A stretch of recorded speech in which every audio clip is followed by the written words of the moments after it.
you today? Good. How are you?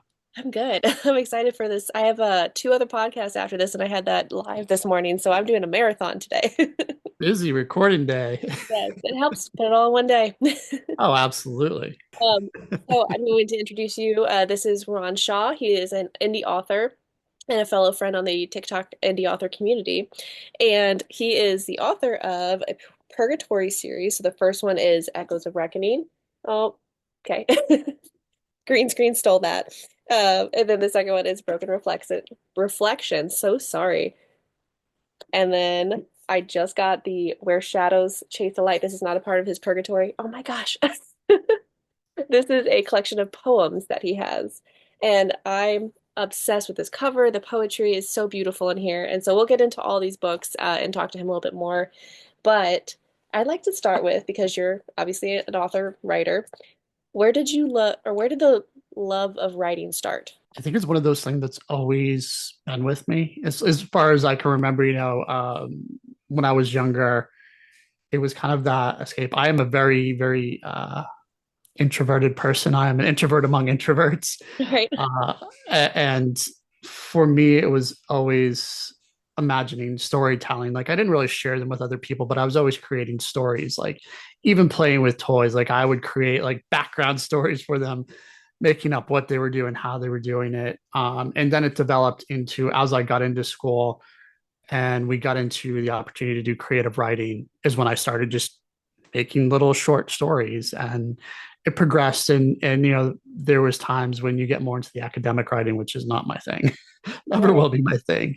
But then I found I enjoyed poetry, and there was a while I was trying to write song lyrics, and that really is what sparked it back up, and then eventually into the novel writing, which kind of just slowly tickered over time of like, can I actually do this? Yeah. No, absolutely. I mean, uh, it's such a journey because like you said, starting all the way to like playing with toys and giving them a narrative, like we have this gift inside of us this whole time. And sometimes we kind of hold back from it because society's like, no, you need to be here. And we're like, but we want to share these stories. And so I love that more people are getting out of that box and sharing those stories. And like you talked with your poems and some of your videos about how they were written years ago. And now you're able to share them. And that's just a beautiful thing to see all that it's just stuff in the past coming to the present. Yeah, it is special to bring those back. And just think about the different writing experiences that I've had. And I mean, other parts, inspiration from it comes from all over, but just that writing journey has always been interesting to look back on of like, where did it actually come from?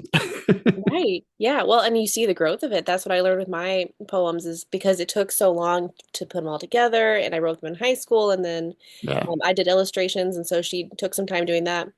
But by the time I got it back and I read through it again, I was like, that is not me anymore. That's a whole different person. And so seeing that younger self and like reflecting on that is such a powerful thing. absolutely. Yeah.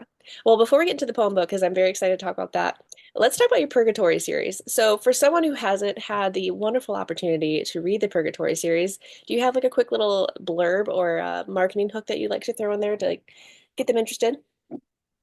Purgatory series, it's an exploration of what's after the living world. That's really where the whole series, if you don't go book by book, but it's really an exploration of what happens after, what's and the struggle that kind of continues on. Sometimes they tell the afterlife like a whimsical, wonderful place, and in purgatory it's kind of just the way it was, just sometimes even a little bit worse. So it's an exploration. The main character, Clay, who kind of carries, he's the main male character in both of these books. It's also an internal struggle for him. So it's him kind of facing his own inner demons, trying to really come to grips with who he is. And as you develop into the later stories, also you have Ava, who is his fiance, who's there with him. And it's her growth as well. She kind of goes from, she's always a strong personality, but she discovers a little bit more of her own compassion as she goes along through the story. Yeah. It's a hard one for me to explain. It's always one of the more challenging questions It's like I wrote the books, I know what they're about, but just summarizing them is one of the most challenging things that I've come across. Yeah, I'm coming to find that I'm not alone in that as well. A lot of authors on TikTok have said the same thing. I'm like, oh, thank God, it's not just me. Yeah, Like, it's so hard to explain our books because we want to share all of it. yeah, Like trying to give them a little hook, or I cannot write the descriptions in the back. I have to have Anthony do that for me because I can't condense it. I just want to say everything. yeah. And it's hard. Like I always like with my videos, I've stopped doing it. I was doing it before though. I'd be like, spoiler alert, because just to tell and explain certain parts of it, I have to share it. You're Yeah. not going to get the whole experience. Like even if I tell you like this happens, you don't get the full effects of it without reading because the dialogue that goes with it, the experiences that are there. I'm just telling you the here's the fact of what happens, not necessarily the experience of what they see and what they feel. Oh yeah, it's a whole different experience to jump into it. And yeah, like you said, because I love the psychology of it, and you did really hit Clay and Ava's psychology and their character growth, and it comes into play, especially for Clay. He needs to chill out a little bit, or he's gonna get himself in trouble. But see, you have to go read it, and I guess see what's going on there. Um, but no, you did such a phenomenal job with the characters themselves, and then on top of that, this is not even like world building. This is dimensional building. Like you went to a different dimension and you made it, I mean, something that everyone, no one knows really what purgatory is Right. or even if it exists or what's going on with that. And you took this concept and you made it so beautiful and you explained, like, I didn't have any questions of like, yeah, but if they're over there and this happened, like you covered all of the plots. Yeah, that was through a few rounds of editing to get it there, and just reading back through, like anytime I would read it, I would go, well, that doesn't make sense. Like the first couple of times, I'm like, there's something still missing there because if I'm asking questions, I'm like, I know readers are going to be asking, so I kept trying to go back and fill in the gaps. There's still areas when I go back like and read Echoes of Reckoning, I'm like, I could have added a little bit more. Like the only area I feel like I really didn't go into as much detail as I could have is like explaining how they're able to move things because Mm. like they all struggle with it at some point. Some get it easier than others, but that was like the one area I was like, I probably could have done a little bit more. Maybe if I do a second editions at some point, I'll add that in. Yeah, well, and I think so. This is something, and sorry, there's a lot of thoughts in my head. This is something that my little team has to kind of keep bouncing off each other. Is that we'll have those moments where we're like, I don't know, I feel like I should add this, but then you kind of want to leave some things open for interpretation. So, like you said, that was a thing that was in your mind. For me, as a reader and someone who loves, not loves, but is intrigued by the spiritual afterlife kind of thing, makes total sense to me that they like energy wise, they would have to use some of their energy to do it. And some of them have practiced longer and been able to do it. And some of them are new and they're like, I don't know what I'm doing. So, I mean, it made sense to me and I didn't question it. Excellent. Well, that's good to hear from the other side because those are things. I mean, I'm sure with your own books, like you worry sometimes, like, did they get that part? Yeah. Well, again, it's leaving some things open for interpretation. And then if a reader needs to come back and be like, what? Then you explain it. This is another one that's really tough to answer. So if you don't have an answer for this, that's totally fine because I don't have an answer for this. But if you had to pick the genre and the tropes for your book series, what do you have kind of an idea of what that would look like? So genre, it probably falls into dark fantasy, mysticism, and maybe like a Bangsian fiction. So that's kind of like What Dreams May Come or Mm-hmm. something like that. It falls kind of into that realm of things. I've had somebody else tell me that it reminds them a little bit of the story American Gods, which I just finished reading for the first time, so I understand the overlap now. So kind of some of that balance between real world and this other world. So that's from a genre perspective, it falls there. I think from tropes, which I really didn't know anything about tropes until I got on Book Talk. Like I was just like, oh, didn't Yeah, know me this either. was a thing. But I would say for this series, Puppet Master Villain with Azrael, I mean, that just carries through both books. Um, the unlikely or undesired hero with Clay of Hmm. just he's not someone you really expect because just his personality alone doesn't really make him an expected hero. And then I think the other one is Found Family, where, other than Clay and Ava, these people really don't know each other. But in book two, they really start forming a bond of connecting, and they just kind of keep building this tighter collective amongst them as they grow through the storyline. Yeah, no, absolutely. I would put family in there. I mean, the tricky thing with tropes too is that there's like a set 10 of them that people use, and then there's like Yeah, also 100 that actually exist. I'm like, I don't even know which ones, but right. found family is a good one that a lot of people cling to, and your book definitely has that. So, and the other ones make sense too. That one just stuck out to me. Yeah, yeah. I mean, Azra, he's kind of like the driving factor there, and like he likes to toy with people. Oh yeah, no, he was a good villain.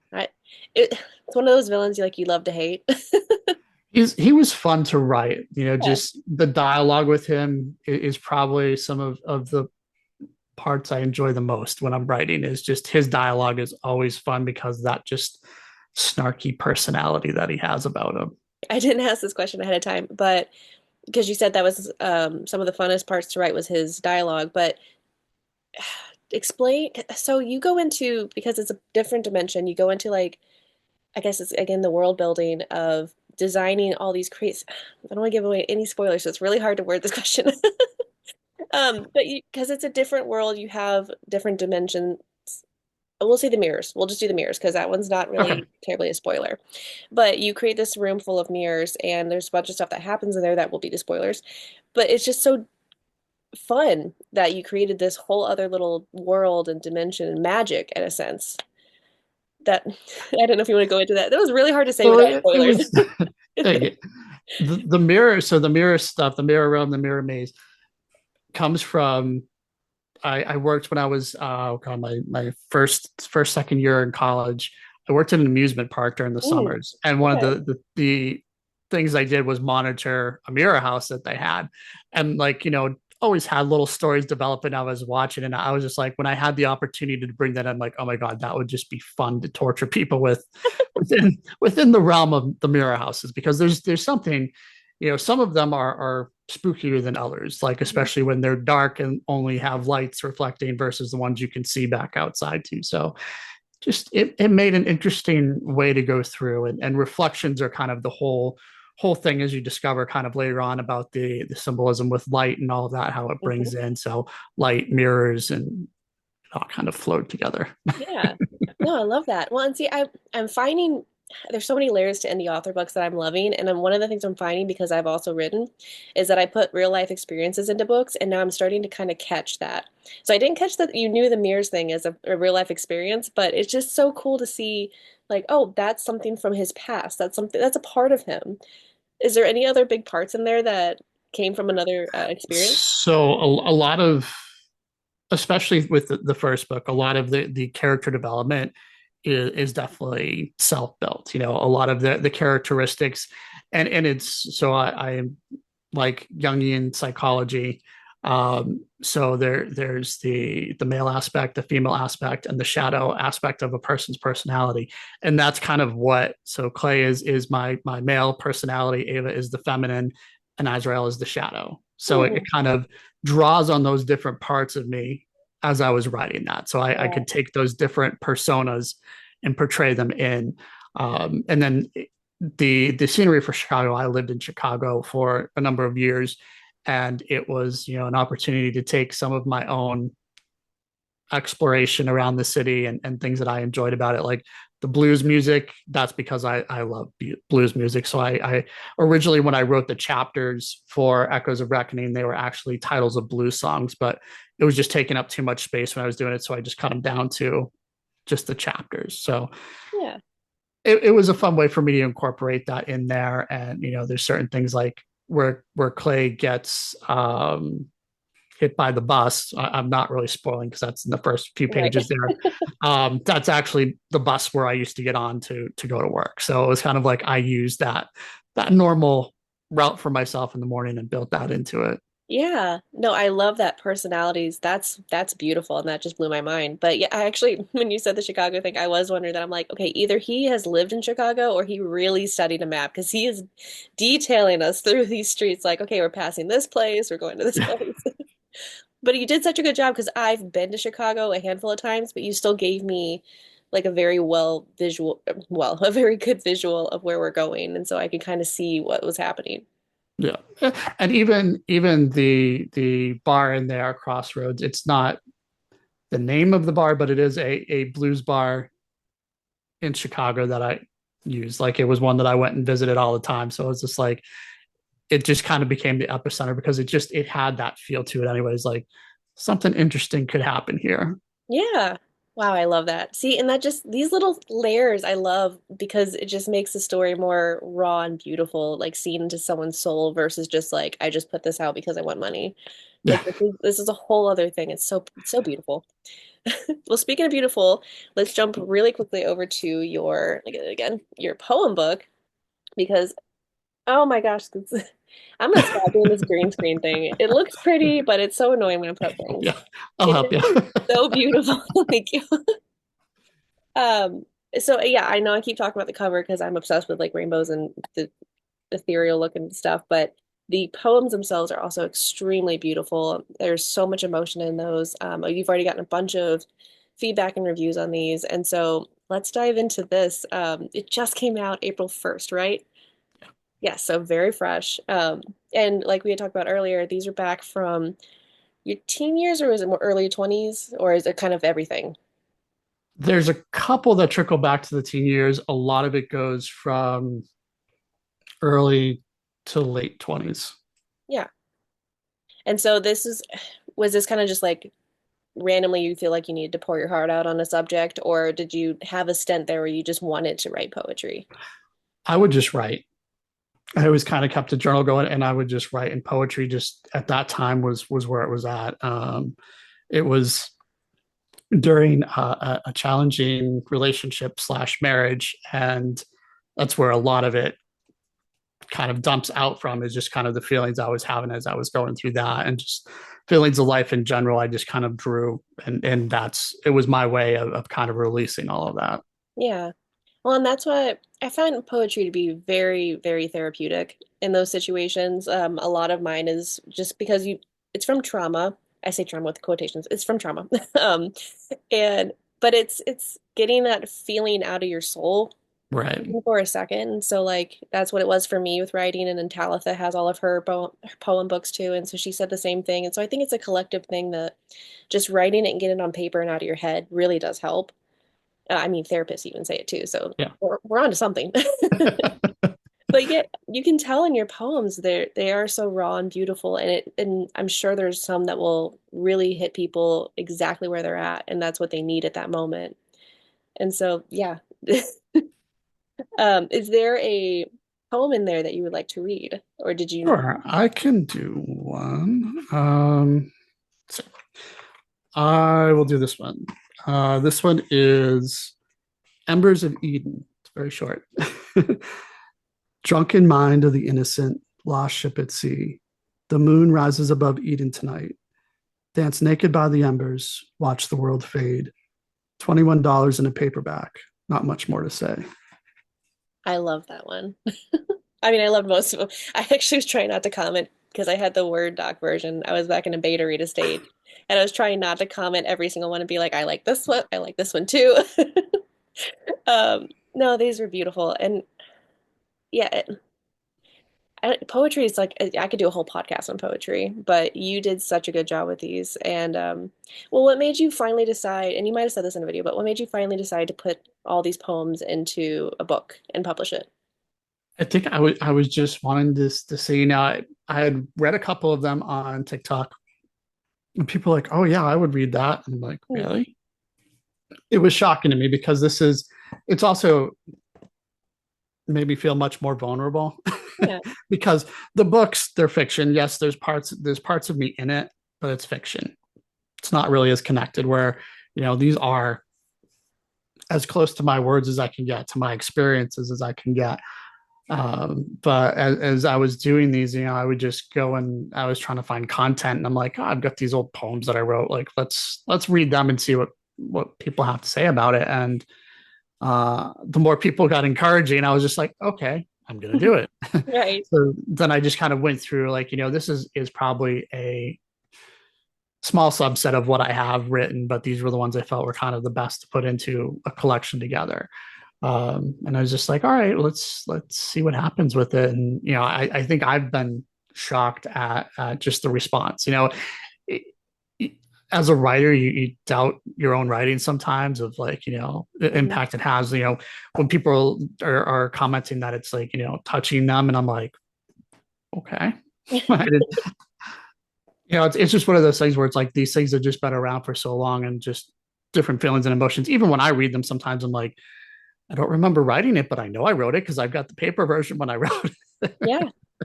No, I have the same thing with some of my poems because I'm making a collection for a second one and I'm going through all my old stuff and kind of pulling what didn't make the first book. And I'm like, did I write that? Where was that from? Like, I guess it was one of those that healed on its own kind of thing. Yeah. Yeah, no, and so do you feel like, because like you said, it's very vulnerable, do you feel like you're still kind of in that like uncomfortable stage of being so vulnerable, or do you feel like it's kind of getting better to where you're like, okay, I can put a bunch more out and like I want to share more now? I'll definitely put more out. It's been kind of that nice response. I think with everything I put out, there's still that feeling, still feeling of vulnerability of like, oh my God, because the reviews come in and then, Hmm. I try not to look at them as much, but the more you get out there, the more chances you get that you're going to get the unkind Yeah, reviews from time to time. And with this, like the fiction books, it wouldn't bug as much. Where it's more personable, it's a little bit more like okay. And I try to warn people like this is not it's not traditional poetry. It's more free verse. yeah. Like if you're going to expecting you're going to get rhyming stanzas, and that's what you like, stay away. This is not the book for you. I Uh, actually had to ask my proofers, I was like, is it okay that none of my poems rhyme? Because I thought there was like a rule, and I was like, no one's gonna like this because they don't rhyme. They're free verse. I didn't know that was the thing. But yeah, people actually really love just all kinds of poetry, free verse, yeah. rhyming, epic poems. Like there's all kind of love for that out there. Yeah. Yeah, and it's just my delve into poetry also came as I in my 20s I got very into Jim Morrison.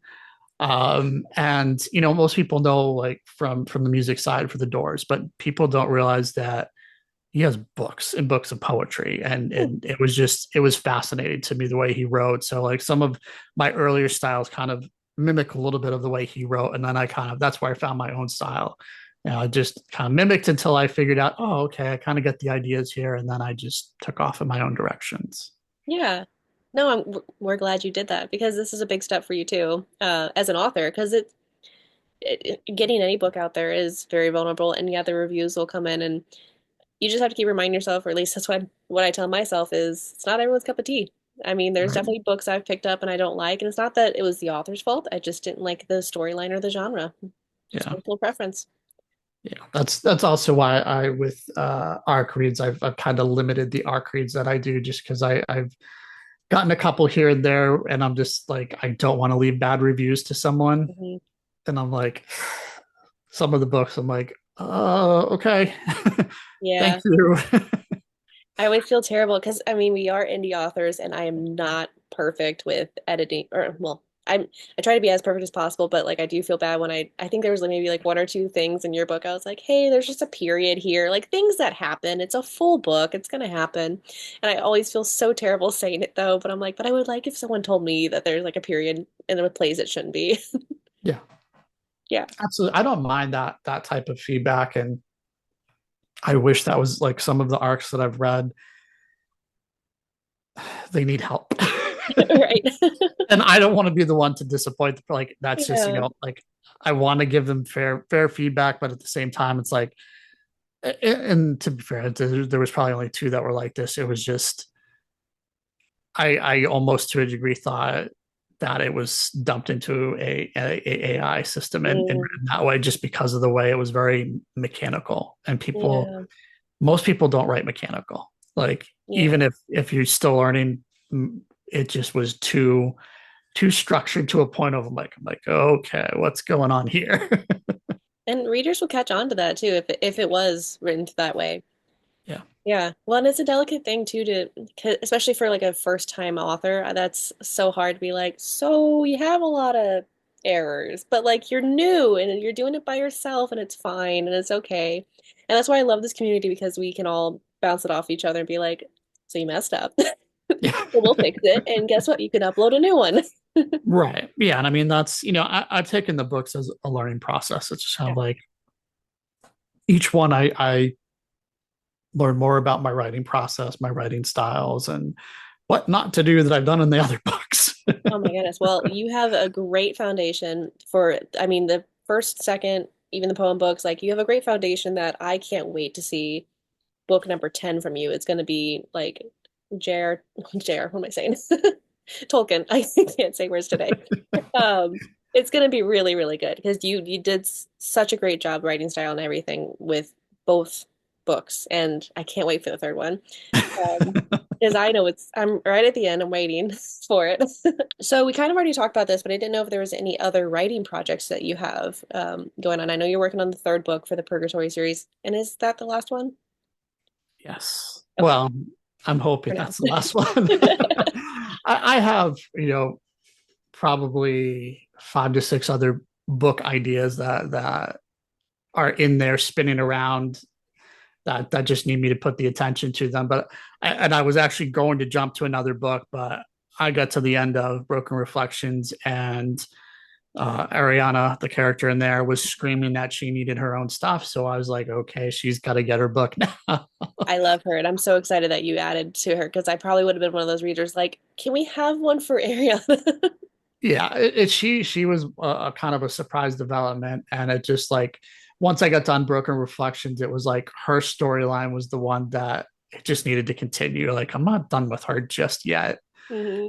So I do believe her book, this book will be the end of the series here, and then I want to move on to some Yeah. other stories that I have going. Yeah. So you got other ones that are like right at the edge, or are you going to take a break after this and kind of just Oh, read? I'm gonna keep going. Yeah, do I it. don't. My goal is at least for the next 20 years to put out at least one book a year. Okay. Like I give praise to all of you out there that are doing multiple books a year.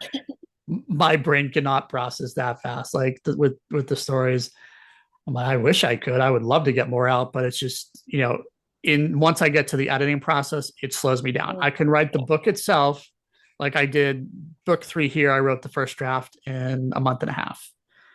So it's like I can do that first, but then when I get back to the editing process, it takes me a while because I really get picky about word choices and the experience of the character and making sure um like the first time through is just capture the story, get out as much as I can about it. When I go back the second time, it's getting more into the details of it and getting really like each scene. As I build out the scenes, I like to like kind of just mentally be there with them. Like, what are they feeling right now? Make sure, because for me, it's the realism for the reader of do you feel what they're feeling? And Yeah. that's like I always try to get there. Yeah. It's almost like I refer to it as like method writing. Is that I don't know Yeah, if that's actually a thing, but yeah, I try to get in the feeling of the character because I'm like you said, it makes it more real and less mechanical. So it makes it right. connect to the reader better. And then outside of that, I think I have the short story I'm working on for the indie collective. Yeah. So that one will be fun. I again, magic is a different thing for me because I don't have a background like with the knowledge of like the different types of magic. Like that was a whole new thing to me. I'm like, there's different types. No, I was the person that messaged her and said I'm nervous because I also Googled it and was like, there's so many options and I have no idea where to start. But Yeah. I So had mine came to me and I was like, okay, I gotta just write it down right now. But I do want to talk about the Author Awards, if you wanted to say that, because I think that's huge and that's such a big thing that you're doing for us. So go ahead. yes. So, I saw a lot of instances out there where there are awards for indie authors out there that you can do, but everything is a paid submission. Like Mm, everything is like $75, $100 per entry. And I was just like, you know what? No. I'm like, we pay for everything else on our own. I just want something to recognize and the community to be able to kind of support each other. We have this really good community on TikTok out there, and I just wanted to expand on that, give people, even it's just bragging rights, but I think it's fun and it gets the whole community involved. And right now we're at the phase of just kind of getting the category set, And if this goes well, we'll add more. Like I limited to, a select number this year, and then we'll kind of see what needs to get added if it works into a year two of this. And then what I would like to do after that is we'll have a phase where people can nominate the authors or the books that they want. We'll have voting on that. And then when we narrow it down, what I want to do is get some of the creators out on our, what are they, influencers out there that read the books and promote. And I would like them to kind of own some of these categories and do interviews with the categories that they own so they can meet and everybody out there can meet as they're voting on the finals. And then when we get to the finals, I want to do a award show where we can have those different influencers come in and they can give the awards away from the voting and do that announcement. So we'll make it like a little show and maybe reach out to like Mama D and see if she wants to be like the hostess of it all because she Oh my does great goodness. with our show. She would Uh, love that, and people would come flocking. She is like our indie author Oprah. Like, right. So she like would I think it would be. be great to have her like as the host of the show. Yes. Uh, so yeah, it's just an exciting thing. I can't wait to see how this works out and even just give people some bragging rights to say, "Ha, my book won this," and Right. they didn't have to pay to enter. The only kickback it has, some people like it's a popularity contest, and like a lot of them are. Even when you submit to have them read, it's kind of unfortunately the way it works. Yeah. So we'll Yeah. see how it goes, and again, it's year one of this. It just I saw a gap there and said, I want to try this. I want to do something for the community and give back out there. Yeah, no, I think it's an amazing idea. And like you said, it's free, so that's huge, but it's bragging rights, but it's also we're interacting as the readers too. I mean, for us that read as well as write, like that gives all of us a whole chance to put our feedback in there. Yeah, I'm so excited. I love it. I love the whole thing. So we do have a few more minutes, but before, because we might have artworks and then it'll kick us off. So before that happens, I do want to say that I will have all of your plugs down below in the description, and so I will double check all the links too. You have a link tree in your TikTok. yes. Okay, so I can go in there and grab all those links so that Yeah, they're already there. And yeah, if you guys don't follow him on TikTok for sure, because I know you're very active over there. You're active on Instagram as well. I I try to don't. be. I say I struggle. It's most of the time it's just duplicated content over there that I kind of grab. Yeah. My TikTok's gone down just a little bit just because I'm in the depths of writing. So it's like maybe one video versus three a day. But as I Yeah. get later in this book, I'll get more up there again. Yeah, makes sense. I'm in the same boat. Okay, so we have a segment called Artworks. I gave it a cute little name. So your three words were, and tell me if I'm wrong, scrumptious, salacious, and sharks. Yes, Is that yes, correct? yes, they were. It was an interesting series, but I loved the alliteration with it. So I did a short poem. Okay. So I'll share that here. And mind you, as I was writing this, I had like the voice of like Severance Snape. I can't do that, but it's kind of like the voice that floated in my head. Okay. So you might get a little bit of a accent. When scrumptious, salacious sharks go dancing in the dark, the little fish gather near, forgetting their fears and everything they've been taught. When scrumptious, salacious sharks smile from ear to ear, with a grin on their chin and a thwack of their fin, you'll find those teeth, my dear, are quite sharp. When scrumptious, salacious sharks ask you out for a bite, the sea will grow still, their laugh bringing a chill, a massive jaw becoming your final sight. That is amazing. I got like Snape and Dr. Seuss mixed together. Yeah, That was really good. Wow. I also didn't explain as you're going through, I'm like, I didn't explain what this is. So he was given those three words as prompts, I guess.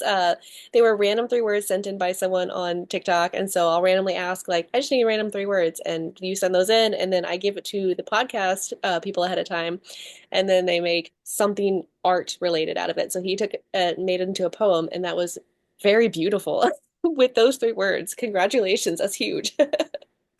thank you. It was either that or it was going to be a pirate recipe for scrumptious, salacious shark. See, I love this. Okay, I'm gonna keep doing this segment because I love seeing where people's brains go with these random three words that I'm giving you. That's amazing. Okay, That was well, fun. I couldn't deny the alliteration. Like the when I saw that, I was just like, "Oh, three S's. We can do this." and I have one that are three words that someone put in, and I think it's old English.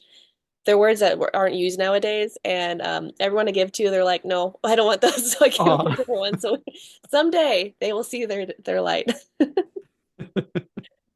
So yeah, we're down to the last 3 minutes, and I'd hate it for it to cut us off. So we'll go ahead and wrap it up now. But thank you so much for being on here today. You're my first podcast person that I have not physically met in real life. So this is really fun and different. And I do try to get these up pretty quickly. So I, I I get these up pretty quickly on YouTube, but then I struggle getting the clips. They fight me on TikTok sometimes. So those are hit and miss, but I will try to get some of those on TikTok and tag you, and we can share little snippets of this podcast and get people over here watching you. excellent. Well, thank you so More much for visual. having me. It's been fun. Yeah, I'd love to do this again sometime. I'll always happy to come on. Perfect.